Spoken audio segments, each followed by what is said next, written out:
Taste the Daily. மக்களை காப்போம் தமிழகத்தை மீட்போம் கழக பொதுச் செயலாளரின் சூறாவளி சுற்றுப்பயணத்தின் 5ஆம் நாளாக கடலூரில் எழுச்சி பயணம் மேற்கொண்டுள்ளார்.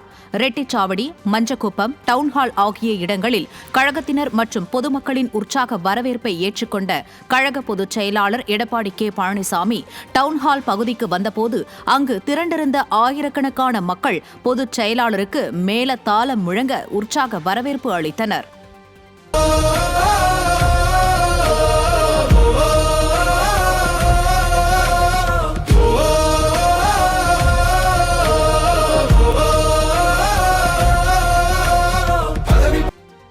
டவுன்ஹாலில் பொதுமக்கள் மற்றும் கழக நிர்வாகிகளின் உற்சாக வரவேற்பை ஏற்றுக்கொண்ட கழக பொதுச் செயலாளர் அங்கிருந்து தரைக்காத்த காளியம்மன் கோவில் வரை சுமார் 1 கிலோமீட்டர் தூரம் மக்களுடன் மக்களாக பயணம் மேற்கொண்டு சாலையின் இருபுறமும் திரண்டிருந்த பொதுமக்களின் உற்சாக வரவேற்பை ஏற்றுக்கொண்டார்.